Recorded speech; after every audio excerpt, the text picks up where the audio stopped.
अस्सलाम वालेकुम नाज़रीन, अवामी तराज़ुर के नए व्लॉग के साथ मैं हूँ खालिद भट्टी। आज के इस व्लॉग में हम बात करेंगे आज़ाद कश्मीर के 2 हलकों के बारे में।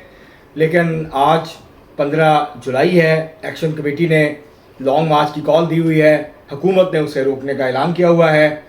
अभी तक तो कोई ऐसा नाखुशगवार वाक़े की इत्तला मौसूल नहीं हुई है और उम्मीद की जानी चाहिए कि आज का दिन खैरियत से गुजर जाए और किसी ऐसे नाखुशगवार वाक़यात ना हों जिसके असरात आने वाले सालों तक महफूज होते रहें।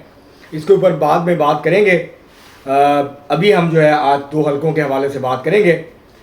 ये हलके हैं LA3 मीरपुर 3, ये मीरपुर शहर का हलका है, और LA4 मीरपुर 4 ये खड़ी शरीफ का हलका है मीरपुर ज़िले का। इन 2 हलकों के बारे में आज के इस व्लॉग में हम बात करेंगे। कुछ दोस्त ये इतराज़ करते हैं कि आप लोग इलेक्शन की बात क्यों करते हैं, ये फ्रॉड इलेक्शन है, इलेक्शन में कौन वोट देगा। तो ये बात, इस हकीकत को तस्लीम करना चाहिए कि इस वक्त कश्मीर जो है वो मुकम्मल तौर पर तकसीम नज़र आता है। कश्मीर के लोग, एक तरफ वो लोग हैं जो एक्शन कमेटी के हामी हैं, वो इलेक्शन में दिलचस्पी नहीं ले रहे, इसमें कोई शक नहीं है। लेकिन दूसरी तरफ वो लोग हैं जो एक्शन कमेटी के साथ नहीं हैं। हो सकता है उनकी हमदर्दियाँ हों, लेकिन वो खुल के उनके साथ नहीं है और वो इलेक्शन कैंपेन में हिस्सा ले रहे हैं, जलसों में, कॉर्नर मीटिंग्स में वो शिरकत कर रहे हैं, अपने उम्मीदवारों की मुहिम चला रहे हैं, लोगों से राब्ते कर रहे हैं। तो इस वक्त दोनों कैफियतें जो हैं वो कश्मीर के अंदर मौजूद हैं।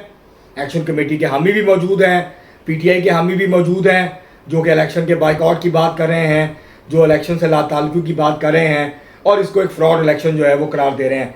दूसरी तरफ वो लोग भी हैं जो पैसा लगा रहे हैं, जो कि अपना वक्त लगा रहे हैं और जो कि मेहनत कर रहे हैं, वो इलेक्शन जीतने की कोशिश कर रहे हैं बढ़ चढ़ के। तो इस वक्त दोनों सूरत हाल जो है वो मौजूद है। तो ये कहना कि सिर्फ एक्शन कमेटी है, उसके हामी हैं और कोई आदमी दिलचस्पी नहीं ले रहा इलेक्शन में, ये भी गलत है। और ये भी उतना ही गलत है अगर कोई ये कहे कि सारा कश्मीर इलेक्शन में दिलचस्पी ले रहा है और एक्शन कमेटी के सपोर्टर्स जो हैं या हामी जो हैं वो कश्मीर के अंदर मौजूद नहीं हैं।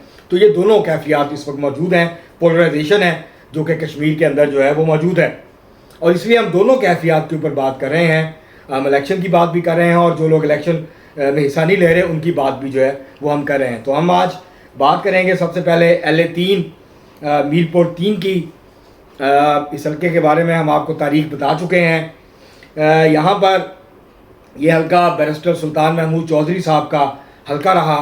वो ज़िंदगी में सिर्फ 2 इलेक्शन हारे, बाकी सब इलेक्शन वो जीते। एक 1990 की दिहाई में वो इलेक्शन हारे थे और दूसरा इलेक्शन वो चौधरी सईद साहब से 2016 में हारे थे।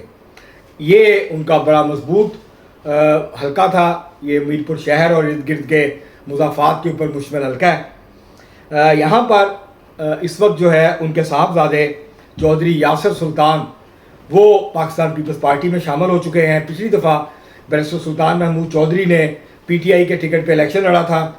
उसके बाद जब वो सदर बन गए आज़ाद कश्मीर के, तो उनके साहबजादे चौधरी यासिर सुल्तान जो हैं उन्होंने ज़िमनी इलेक्शन लड़ा और वो ज़िमनी इलेक्शन में कामयाब होकर आज़ाद कश्मीर असम्बली के मेंबर बन गए थे। अब वो पाकिस्तान पीपल्स पार्टी में शामिल हो गए और अब वो पाकिस्तान पीपल्स पार्टी के टिकट पर इलेक्शन लड़ रहे हैं। मुस्लिम लीग नून ने अपने पुराने उम्मीदवार, जो बड़े पुराने उम्मीदवार हैं मुस्लिम लीग नून के, चौधरी मोहम्मद सईद, जिन्होंने 2000 के बाद जो है वो एक ही दफ़ा सुल्तान महमूद चौधरी साहब को शिकस्त हुई थी मरहूम को, उनको जो है उन्होंने चौधरी मोहम्मद सईद को ये एजाज़ हासिल है कि उन्होंने 2016 में उनको इस हल्के से हराया था। तो अब यहाँ पर चौधरी मोहम्मद सईद इस हल्के को दोबारा हासिल करने की कोशिश में हैं और चौधरी यासिर सुल्तान अपने वालिद की जो लेगेसी है, उनके वालिद ने जिस तरह राज किया इस हल्के पे, वो उसको कंटिन्यू करने की जो है वो स्ट्रगल में है इस वक्त। इनके अलावा, इन दोनों उम्मीदवारों के अलावा, मुस्लिम लीग नून और पाकिस्तान पीपल्स पार्टी के अलावा यहाँ पर शकूर मुग़ल जो हैं वो मुस्लिम कॉन्फ्रेंस के उम्मीदवार हैं, जबकि इस्तेहकाम पाकिस्तान पार्टी ने तस्लीम आरिफ को यहाँ पर टिकट दिया है। और यहाँ एक और उम्मीदवार भी हैं, वो हैं चौधरी मोइज़ मजीद। ये चौधरी अब्दुल मजीद जो साबिक़ वज़ीर-ए-आज़म कश्मीर हैं, उनके साहबजादे हैं, और चौधरी कासिम मजीद जो LA2 मीरपुर 2 जो चक सवारी इस्लामगढ़ का हल्का है, वहाँ से पाकिस्तान पीपल्स पार्टी के टिकट पर इलेक्शन लड़ रहे हैं।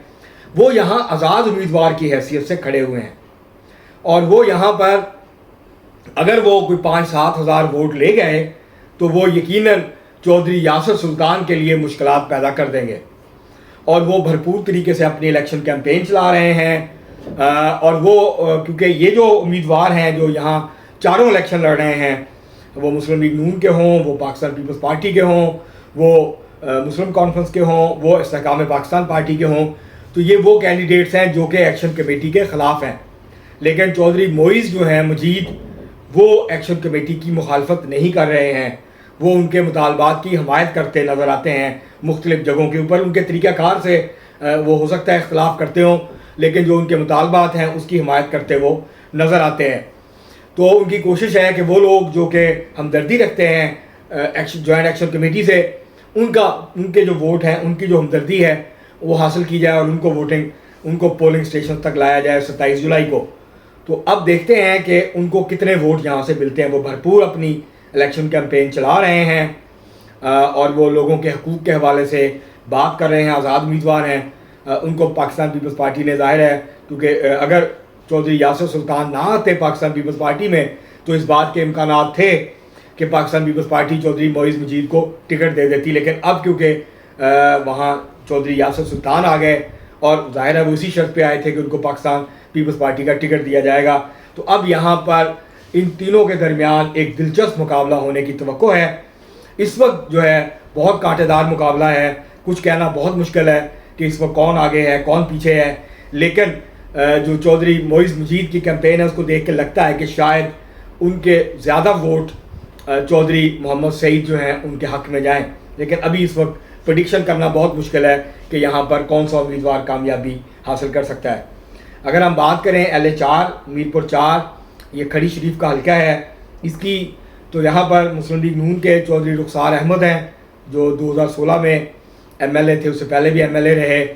پچھلے الیکشن میں ان کو شکست ہو گئی تھی چودھری ارشد صاحب سے، اور چودھری ارشد جو ہیں یہ قریبی رشتہ دار ہیں بیرسٹر سلطان محمود چودھری صاحب مرحوم کے۔ اس دفعہ چودھری ارشد خود الیکشن نہیں لڑ رہے، بلکہ ان کے بیٹے سہیب ارشد جو ہیں ان کو انہوں نے میدان میں اتارا ہے، جو پہلی دفعہ الیکشن میں حصہ لے رہے ہیں۔ اور یہاں پر تیمور الحسن فاروق جو ہیں وہ استحکام پاکستان پارٹی کے یہاں پر امیدوار ہیں، یہاں کچھ آزاد امیدوار بھی ہیں 1-2۔ اب دیکھنا یہ ہے اس وقت جو بظاہر پوزیشن نظر آتی ہے اس حلقے کی، اس میں چودھری رخسار احمد کو اس وقت برتری حاصل ہے۔ چودھری رخسار احمد جو مسلم لیگ نون کے امیدوار ہیں، بہت پرانے امیدوار ہیں، پچھلی دفعہ بہت سخت مقابلہ ہوا تھا، وہ چند سو ووٹوں سے چودھری ارشد سے الیکشن ہارے تھے۔ اب چونکہ چودھری محمد ارشد خود موجود نہیں ہے الیکشن میں، اور ان کے صاحبزادے جو ہیں وہ پہلی دفعہ کیونکہ الیکشن لڑ رہے ہیں، نا تجربہ کار ہیں، پیچھے ظاہر ہے ان کے والد کی ان کو سپورٹ ہے، ان کے جو حامی ہیں وہ درینا ساتھی ہیں، وہ سارے ان کی سپورٹ کر رہے ہیں، لیکن اس وقت ایسا لگتا ہے کہ جو ایڈوانٹیج ہے وہ چودھری رخسار احمد کو حاصل ہے اس حلقے کے اندر۔ یہاں کانٹے کا مقابلہ ہوگا، فرق بہت کم ہوگا ہار جیت کا، لیکن اس وقت بظاہر جو ہیں وہ چودھری رخسار احمد مسلم لیگ نون کے وہ آگے نظر آتے ہیں، لیکن یہاں سخت مقابلہ ہوگا، بہت دلچسپ مقابلہ یہاں پر دیکھنے کو ملے گا۔ کیمپین دونوں طرف سے بھرپور طریقے سے جاری ہے، جوڑ توڑ بھی جاری ہیں۔ ان دونوں حلقوں میں مسلم لیگ نون کے لوگ پیپلز پارٹی میں شامل ہو چکے ہیں، پیپلز پارٹی کے لوگ مسلم لیگ نون میں شامل ہو چکے ہیں، جو لوگ کسی اور پارٹی میں تھے ان کو بھی لانے کی کوشش ہو رہی ہے، اور اس وقت جو ہے وہ شمولیتی جلسے ہو رہے ہیں، شمولیتی میٹنگز ہو رہی ہیں، کارنر میٹنگز ہو رہی ہیں، ابھی بڑے جلسے شروع نہیں ہوئے۔ اب کل جو ہیں وہ مظفر آباد پہنچے ہیں پاکستان پیپلز پارٹی کے چیئرمین بلاول بھٹو زرداری صاحب، اور وہ اب اپنی الیکشن کیمپین کا آغاز کریں گے 1-2 دنوں میں۔